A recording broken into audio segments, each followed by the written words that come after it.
Dear viewers, আপনারা সবাই কেমন আছেন? আশা করি ভালো আছেন। আজকে আমি আপনাদের সামনে আরেকটি ভিডিও নিয়ে হাজির হয়েছি। আর এই ভিডিওতে আমি আলোচনা করব ফ্রেজ সম্পর্কে, অর্থাৎ ফ্রেজ কি, ফ্রেজের ডেফিনেশন কি, ফ্রেজ কত প্রকার, ফ্রেজটি কীভাবে নির্ণয় করতে হয়, এই সবগুলো বিষয় নিয়ে আমি বিস্তারিতভাবে আলোচনা করব। যদি আপনাদের ফ্রেজ নিয়ে কোনো ধরনের কনফিউশন থাকে, যদি আপনারা ফ্রেজ না বুঝেন, তাহলে অবশ্যই আপনারা এই ভিডিওটি শেষ পর্যন্ত দেখবেন। সো আমরা ভিডিওটি আজ শুরু করি। তো দেখেন, আমরা প্রথমে দেখব ফ্রেজ এর অর্থটা কি। ফ্রেজ এর অর্থ হচ্ছে শব্দগুচ্ছ। ফ্রেজের অর্থটা কি? শব্দগুচ্ছ। তাহলে শব্দগুচ্ছটা কি? শব্দগুচ্ছ হচ্ছে কয়েকটি শব্দ মিলে একটি শব্দগুচ্ছ তৈরি হয়। আর কয়েকটি শব্দ মিলে কিন্তু আবার একটি বাক্য গঠিত হতে পারে, কয়েকটি শব্দ মিলে কিন্তু আবার একটি ক্লোজ হতে পারে। তাহলে কিভাবে আমরা বুঝবো কখন কয়েকটি শব্দ মিলে একটি ফ্রেজ হবে? সো এজন্য আমাদেরকে জানতে হবে ফ্রেজের ডেফিনেশনটি। চলুন আমরা জেনে নেই ফ্রেজের সংজ্ঞাটা কি। তো ফ্রেজ হলো এমন একটি শব্দ সমষ্টি। ফ্রেজ কি? একটি শব্দ সমষ্টি, অর্থাৎ দুই বা দুইয়ের অধিক শব্দ মিলে একটি ফ্রেজ তৈরি হয়, যার কোনো ফাইনাইট ভার্ব ও সাবজেক্ট নেই। অর্থাৎ এই ফ্রেজে কোনো ফাইনাইট ভার্ব থাকবে না এবং সাবজেক্ট থাকবে না। অর্থাৎ ফাইনাইট ভার্ব মানে কি? সমাপিকা ক্রিয়া, অর্থাৎ যে ক্রিয়া টেন্স অনুযায়ী তার কাল পরিবর্তন করতে পারে এবং বাক্যের কাজ সম্পূর্ণ করে, তাকে বলা হয় ফাইনাইট ভার্ব। সো এবং এই যার কোনো ফাইনাইট ভার্ব কিংবা সাবজেক্ট নেই এবং যেটি সেন্টেন্সে একটি মাত্র এলিমেন্ট। একটি মাত্র এলিমেন্ট। সেন্টেন্সে কয় ধরনের এলিমেন্ট থাকতে পারে? অর্থাৎ এখানে পার্টস অফ স্পিচ কি উদ্দেশ্য, যে ইংরেজিতে কয় ধরনের শব্দ রয়েছে? 8 প্রকার শব্দ রয়েছে। তো 8 প্রকার শব্দের মধ্যে যে কোনো একটি হবে। অর্থাৎ এটা হতে পারে নাউন, হতে পারে এটি অ্যাডজেক্টিভ, হতে পারে অ্যাডভার্ব, হতে পারে কনজাংশন, এরকম যে কোনো একটি এলিমেন্ট হিসেবে কাজ করবে। তো এটা হচ্ছে ফ্রেজের সংজ্ঞা। তো মূল বিষয়টা আপনাদেরকে বুঝতে হবে এইটাই, যে ফাইনাইট ভার্ব কিংবা সাবজেক্ট থাকবে না এবং একটি মাত্র সেন্টেন্সে একটি মাত্র এলিমেন্ট হিসেবে কাজ করবে। তো এখন আমরা দেখি এক্সাম্পল দেখি। আমি এখানে দুটি এক্সাম্পল লিখেছি। তো প্রথমটি হচ্ছে আই সো দ্য ফক্স। আমি শিয়ালটিকে দেখেছিলাম। এখানে the Fox it's not a phrase, just a noun. অর্থাৎ এটা কোনো ফ্রেজ নয়, এটা একটা নাউন। অর্থাৎ এটা একটা শব্দ, জাস্ট একটা শব্দ, অর্থাৎ এটা ফ্রেজ নয়। তো এখন আমরা এটাকে কিভাবে ফ্রেজ করা যায়, অর্থাৎ এটা কিভাবে ফ্রেজ হতে পারে তা আমরা দেখি। I so the Fox without a tail. অর্থাৎ আমি লেজ ছাড়া একটি শিয়াল দেখলাম। লেজ ছাড়া একটি শিয়াল দেখলাম। এই দেখেন, I so the Fox without a tail. এই যে একটা এখানে 4টা বা 5টা শব্দ রয়েছে। এই 4টা বা 5টা শব্দের মধ্যে এখানে কি কোনো ফাইনাইট ভার্ব আছে? নেই, কিন্তু এখানে কোনো ফাইনাইট ভার্ব নেই। এবং এখানে কি কোনো সাবজেক্ট আছে, অর্থাৎ কর্তা, যিনি ফাইনাইট ভার্বের কাজ করেন। অর্থাৎ যেহেতু ফাইনাইট ভার্বই নেই, সেটা সাবজেক্ট থাকার কোনো প্রশ্নই আসে না। সো এখানে কিন্তু কোনো ফাইনাইট ভার্বও নেই।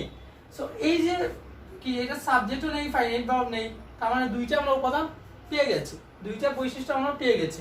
তারপরে বৈশিষ্ট্য কি? এটি একটি মাত্র এলিমেন্ট হিসেবে কাজ করে। তো আপনি দেখেন, I so the Fox without a tail. আমি লেজ ছাড়া একটি কি দেখেছিলাম? ফক্স মানে শিয়াল দেখেছিলাম। তো এখানে আপনি প্রশ্নমান বাক্য, আমি কি দেখেছিলাম, কি বা কাকে দ্বারা প্রশ্ন করলে আমরা যেই উত্তরটি পাবো সেটি কি? অবজেক্ট। এই সম্পূর্ণ আমি কি দেখেছিলাম? আমি লেজ ছাড়া একটি শিয়াল দেখেছিলাম। অর্থাৎ এই সম্পূর্ণটা অবজেক্ট। আর অবজেক্ট সবসময় নাউন অথবা প্রোনাউন হয়। যেহেতু এটা প্রোনাউন হওয়ার সুযোগ নাই, সেহেতু এটা কি? নাউন। অর্থাৎ এটা নাউন ফ্রেজ।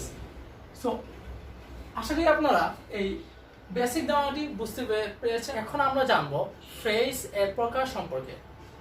সো ফ্রেজ কিন্তু বাক্যে একটি মাত্র পার্টস অফ স্পিচ হিসেবে কাজ করে।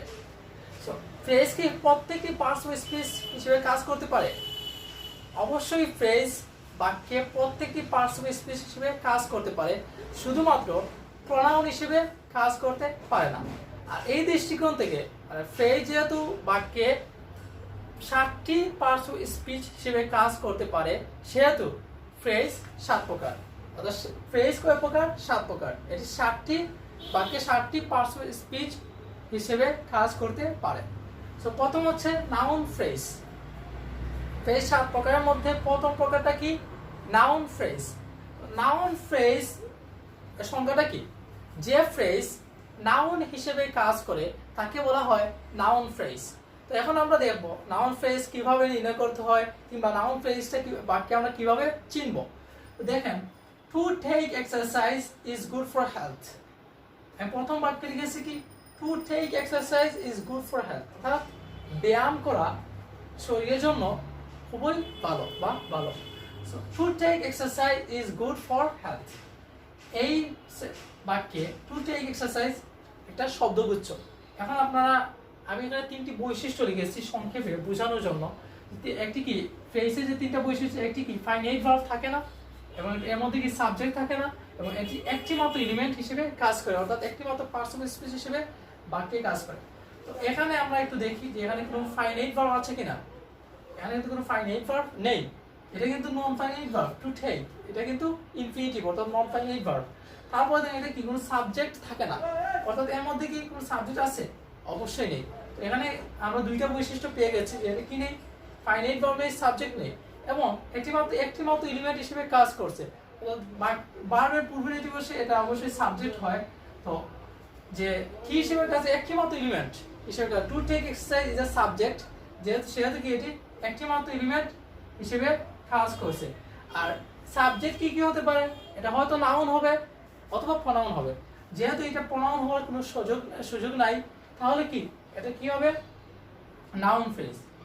তো বাক্যে যদি কোনো ফ্রেজ সাবজেক্ট হিসেবে কাজ করে তখন তাকে বলা হবে নাউন ফ্রেজ। তারপরটা দেখেন, I like to take tea, আমি চা খেতে পছন্দ করি।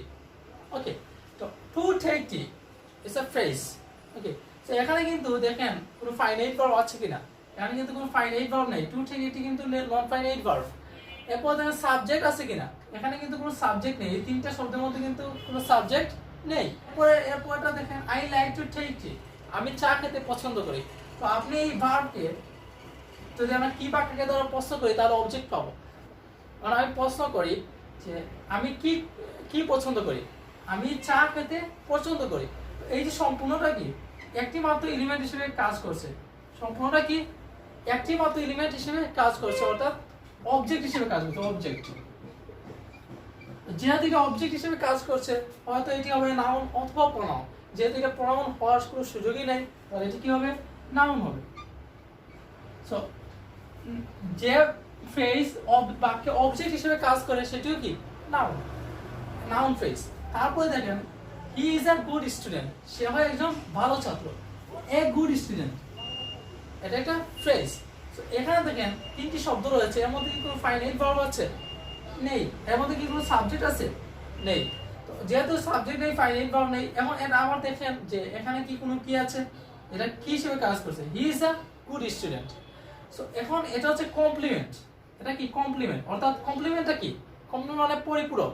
অর্থাৎ যখন সাবজেক্ট এবং পরবর্তী নাউন অর্থাৎ প্রেডিকেটের যে নাউনটা থাকে সেটি যদি সাবজেক্টের পরিপূরক হয়, একটা আরেকটা জায়গায় বসানো যায়। অর্থাৎ যে হি যে এক গুড স্টুডেন্ট কিন্তু একই, অর্থাৎ এক গুড স্টুডেন্টকে আপনি হি বলতে পারবেন, এবং হিকে কিন্তু আপনি এক গুড স্টুডেন্ট বলতে পারবেন। অর্থাৎ একটা আরেকটার কি পরিপূরক। তো যেহেতু এটা একটা আরেকটা পরিপূরক, সেহেতু এটা কমপ্লিমেন্ট। আর কমপ্লিমেন্ট সবসময় কি হয়? নাউন হয়। কমপ্লিমেন্ট সবসময় কি নাউন হয়, তাহলে এটাও কিন্তু একটা নাউন ফ্রেজ। বাক্যে যদি কোনো ফ্রেজ সাবজেক্ট কিংবা অবজেক্ট কিংবা কমপ্লিমেন্ট হিসেবে কাজ করে তখন তাকে বলা হয় এই 3টি সাবজেক্ট, অবজেক্ট, কমপ্লিমেন্ট। যদি এই 3টি এলিমেন্ট হিসেবে কাজ করে তখন সেটি হবে নাউন ফ্রেজ। কি হবে? Noun phrase. বাক্যে যেই ফ্রেজ সাবজেক্ট, অবজেক্ট কিংবা কমপ্লিমেন্ট হিসেবে কাজ করবে সেটি কি নাউন ফ্রেজ। এবার আমরা ফ্রেজের দ্বিতীয় প্রকার নিয়ে আলোচনা করব। দ্বিতীয় প্রকারটা কি? দ্বিতীয় প্রকার হচ্ছে ভার্বাল ফ্রেজ বা ফ্রেজাল ভার্ব। ফ্রেজাল ভার্বটা কি? ফ্রেজাল ভার্ব যে ফ্রেজ ভার্ব হিসেবে কাজ করে তাকে বলা হয় ফ্রেজাল ভার্ব। ফ্রেজাল ভার্ব কেমন হতে পারে? যেমন ধরেন ভার্বের সাথে অন্য একটি শব্দ যুক্ত হয়ে, ভার্বের সাথে স্বাভাবিকভাবে প্রিপোজিশন যুক্ত হয়ে যেই ভার্ব গঠিত হয় তাকে বলা হয় ফ্রেজাল ভার্ব। যেমন ধরেন আমি কিছু ফ্রেজাল ভার্ব লিখে কাম ব্যাক, ফ্রি আসা, গেট আউট, বের হয়ে যাওয়া, এরকম যে ভার্বগুলো আছে তাকে বলা হয় কি ফ্রেজাল ভার্ব। তো আমি এখানে একটি উদাহরণ লিখেছি, I will go out in the afternoon, তো আমি বিকালে বাহিরে যাব। এখানে গো আউট হচ্ছে কি বাহিরে যাওয়া, এটা কিন্তু একটা ফ্রেজাল ভার্ব, অর্থাৎ ভার্ব আছে আর ভার্বের সাথে আরেকটি শব্দ এর নতুন অর্থ দিয়েছে, তো এজন্য এটা কি বলা হয় ফ্রেজাল ভার্ব। এখন এখানে এই যে ফ্রেজাল ভার্ব এগুলা কিন্তু খুব বেশি ইম্পর্টেন্ট, এগুলো আমাদের জানা খুব বেশি ইম্পর্টেন্ট। আমাদের আমরা যদি ইংলিশে অনেক দক্ষ হতে চাই কিংবা ইংরেজি ভালোভাবে ইংরেজি বলতে চাই কিংবা নেটিভ স্পিকারদের ইংলিশ কথাগুলো ভালোভাবে বুঝতে চাই, তাহলে অবশ্যই আমাদের ফ্রেজাল ভার্ব সম্পর্কে ভালো একটি ধারণা থাকতে হবে। কারণ নেটিভ স্পিকাররা অনেক বেশি ফ্রেজাল ভার্ব ইউজ করে, তাই আমাদেরকে ফ্রেজাল ভার্ব জানতেই হবে ভালো একজন ইংলিশ স্পিকার হওয়ার জন্য। তারপর এটা দেখেন অ্যাডজেক্টিভ ফ্রেজ। অ্যাডজেক্টিভ ফ্রেজটা কি? যে ফ্রেজ অ্যাডজেক্টিভের মতো সেন্টেন্সে কি অ্যাডজেক্টিভের মতো কাজ করে তাকে বলা হয় অ্যাডজেক্টিভ ফ্রেজ। তো আমি এখানে দুইটি উদাহরণ লিখেছি। প্রথম উদাহরণটি হচ্ছে he is a friendly man, সে একজন বন্ধুত্বপূর্ণ মানুষ। তো এখন এ ফ্রেন্ডলি ম্যান, এই ফ্রেন্ডলিটা কি একে মডিফাই করছে। অ্যাডজেক্টিভটা কি মানে সাধারণ যে অ্যাডজেক্টিভটা এটা কি যে অ্যাডজেক্টিভ যে শব্দ বা বাক্য নাউন বা প্রনাউনকে মডিফাই করে তাকে বলা হয় অ্যাডজেক্টিভ। তো এখানে ফ্রেন্ডলি একটা ওয়ার্ড, এটা কি ম্যানকে মডিফাই করেছে। তো এ ফ্রেন্ডলি বন্ধুত্বপূর্ণ প্রকৃতির মানুষ, সেহেতু কি এটা একটা অ্যাডজেক্টিভ। এটি কিন্তু অ্যাডজেক্টিভ ফ্রেজ নয়, কারণ এটি মাত্র একটি শব্দ কাকে মডিফাই করছে, ম্যানকে মডিফাই করছে, তাই কি এটা একটা জাস্ট অ্যাডজেক্টিভ, এটা অ্যাডজেক্টিভ ফ্রেজ নয়। পরের বাক্যটা দেখেন, হি ইজ আ ম্যান, সে একজন মানুষ অফ আ ফ্রেন্ডলি নেচার, অর্থাৎ বন্ধুত্বপূর্ণ প্রকৃতির মানুষ, সে একজন কি বন্ধুত্বপূর্ণ প্রকৃতির মানুষ। সো এখন দেখেন এ ম্যান একটা নাউন, ওকে, আর এটার কি ফ্রেজ, সম্পূর্ণ একটা ফ্রেজ। তো এই কারণ কি এটার মধ্যে কোনো ফাইনাইট ভার্ব নেই এবং এটার মধ্যে কোনো সাবজেক্ট নেই। তারপরে আবার দেখেন তৃতীয় বৈশিষ্ট্য কি একটি মাত্র এলিমেন্ট হিসেবে কাজ করে। So he is a man of a friendly nature, সে একজন বন্ধুত্বপূর্ণ প্রকৃতির মানুষ। সে কেমন মানুষ? বন্ধুত্বপূর্ণ প্রকৃতির মানুষ। অর্থাৎ যদি আমরা এটা যদি যেহেতু এটা কি এই নাউনকে মডিফাই করছে, অর্থাৎ যদি কোনো ফ্রেজ নাউনকে মডিফাই করে তখন তাকে হবে সেটি হবে অ্যাডজেক্টিভ ফ্রেজ। তো আপনাদের নাউনকে কেমন দ্বারা ভার্বকে কেমন দ্বারা প্রশ্ন করেন তাহলে আপনারা উত্তরটি পেয়ে যাবেন। এবং সে কেমন ধরনের মানুষ? সে একজন বন্ধুত্বপূর্ণ প্রকৃতির মানুষ। তাহলে এই যে সম্পূর্ণ একটা ফ্রেজ, এটা কি একটা সম্পূর্ণ একটা ফ্রেজ, এটা কাকে মডিফাই করছে? এই নাউনকে। সো সেহেতু কি এটা অ্যাডজেক্টিভ ফ্রেজ। এখন আমরা ফ্রেজের চতুর্থ প্রকারটি দেখব। 4 নম্বর প্রকারটি কি? এটা হচ্ছে অ্যাডভার্বিয়াল ফ্রেজ। অর্থাৎ ফ্রেজের চতুর্থ প্রকারটি হচ্ছে অ্যাডভার্বিয়াল ফ্রেজ। তো অ্যাডভার্বিয়াল ফ্রেজটা কি? যে ফ্রেজ অ্যাডভার্বের মতো কাজ করে তাকে বলা হয় অ্যাডভার্বিয়াল ফ্রেজ। তো আমি এখানে দুটি উদাহরণ লিখেছি। তো প্রথম উদাহরণটি দেখেন, দ্য হর্স রানস ফাস্ট, ঘোড়াটি দ্রুত দৌড়ায়। আপনারা কি জানেন অ্যাডভার্ব কি? অর্থাৎ অ্যাডভার্ব হচ্ছে যে ওয়ার্ড নাউন অথবা প্রনাউন ছাড়া অন্য সবগুলো ওয়ার্ডকে মডিফাই করতে পারে, এমনকি সেন্টেন্সকেও মডিফাই করতে পারে, তাকে বলা হয় অ্যাডভার্ব। সো এখন আমরা একটু দেখি, দ্য হর্স রানস ফাস্ট, ঘোড়াটি দ্রুত দৌড়ায়।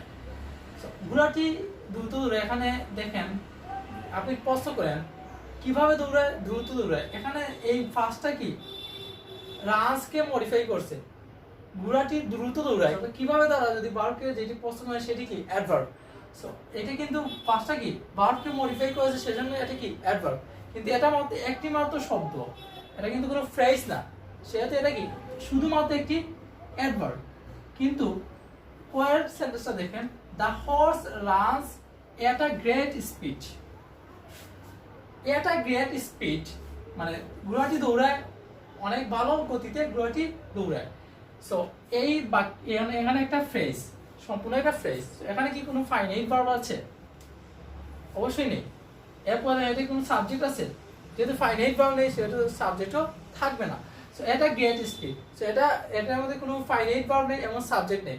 এবং দেখেন তো, the horse runs at a great speed, হর্সটি মানে ঘোড়াটি কিভাবে দৌড়ায়?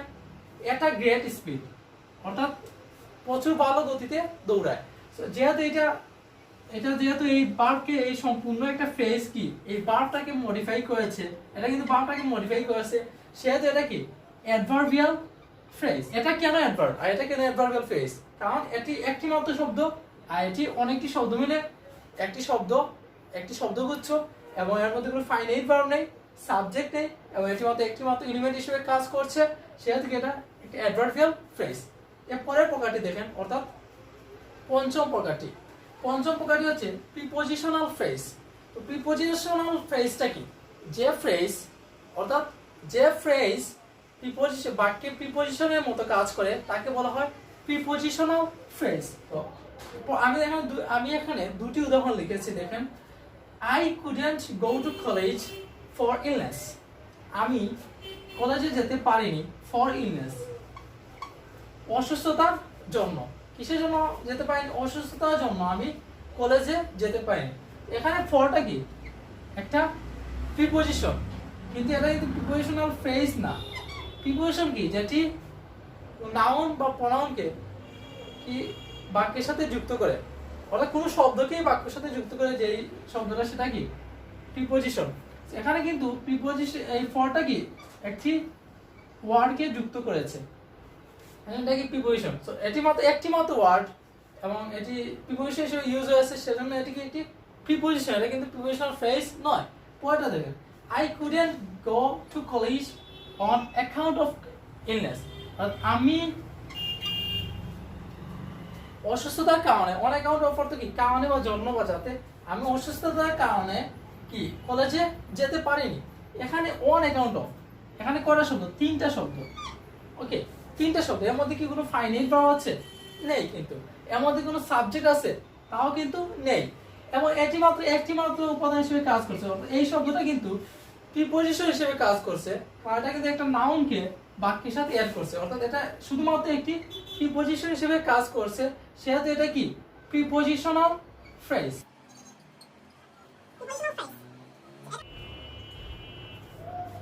এখন আমরা ফ্রেজের ষষ্ঠ প্রকার সম্পর্কে জানব।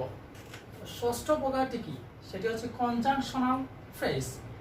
কনজাংশনাল ফ্রেজটা কি? যে ফ্রেজ বাক্যে কনজাংশনের মতো কাজ করে তাকে বলা হয় কনজাংশনাল ফ্রেজ।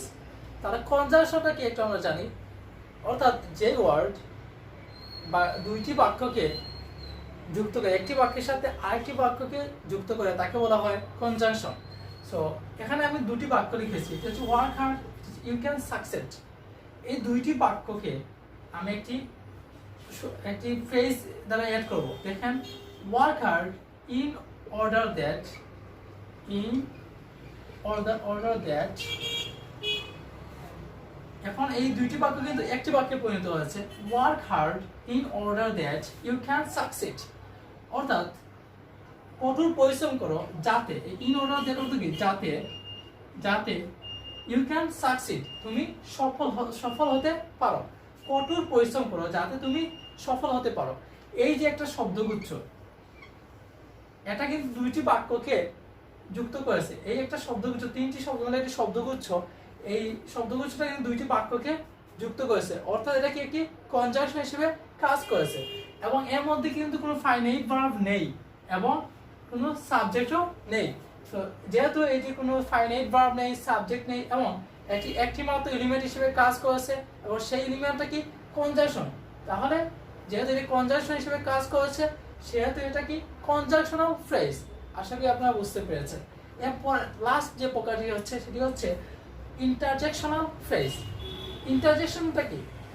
অর্থাৎ সাধারণভাবে যে ইন্টারজেকশন সেটা কি, যে যেই শব্দ দ্বারা বা যেই বাক্য দ্বারা হঠাৎ করে আমাদের মনের আবেগটা প্রকাশ করি, অর্থাৎ বিস্মিত হয়ে কোনো আবেগ প্রকাশ করা, তাকে বলা হয় ইন্টারজেকশনাল ফ্রেজ। তো আমি এখানে দুটি উদাহরণ লিখেছি, দেখেন। হুররা, we have won the game, বাহবা, আমরা ম্যাচটি জিতেছি। তো হুররা, এটা কিন্তু একটা শব্দ এবং এটা কিন্তু একটা ইন্টারজেকশন শব্দ, অর্থাৎ এটা একটা ইন্টারজেকশন, এটা কোনো ইন্টারজেকশনাল ফ্রেজ নয়, এটা জাস্ট একটা ইন্টারজেকশন। হুররা, বাহবা, আমরা ম্যাচটি জিতেছি। পরের বাক্যটি দেখেন, হোয়াট আ প্লেজার, কি আনন্দ, we have won the game, আমরা হোয়াট আ প্লেজার, কি আনন্দ, আমরা ম্যাচটি জিতেছি। এখানে দেখেন তিনটা শব্দ, হোয়াট আ প্লেজার, কি আনন্দ। এর মধ্যে কি কোনো সাবজেক্ট আছে? নেই। এর মধ্যে কি কোনো ফাইনাইট ভার্ব আছে? নেই কিন্তু। মানে দুইটা বৈশিষ্ট্য আমরা পেয়ে গেছি। এবং 3 নম্বর বৈশিষ্ট্য কি, যে এটি মাত্র একটি এলিমেন্ট হিসেবে কাজ করবে, বাকি কি একটি মাত্র এলিমেন্ট হিসেবে কাজ করবে। সো এখানে দেখেন হোয়াট আ প্লেজার, অর্থাৎ কি আনন্দ, এটা হচ্ছে এক্সক্লেমেশন হচ্ছে, আমাদের আবেগটা প্রকাশ করছি আমরা, হোয়াট আ প্লেজার, কি আনন্দ। অর্থাৎ এটা একটা কি ইন্টারজেকশন হিসেবে কাজ করছে, অর্থাৎ একটি মাত্র উপাদান হিসেবে কাজ করছে, সেহেতু এটা কি ইন্টারজেকশনাল ফ্রেজ। যেহেতু এটা ইন্টারজেকশন হিসেবে কাজ করেছে, সেহেতু এটা কি ইন্টারজেকশনাল ফ্রেজ। আশা করি আপনারা ফ্রেজ সম্পর্কে ভালোভাবে বুঝতে পেরেছেন। ভিউয়ার্স, আমি এখানে হোমওয়ার্ক হিসেবে 3টি বাক্য লিখেছি। 3টি বাক্যের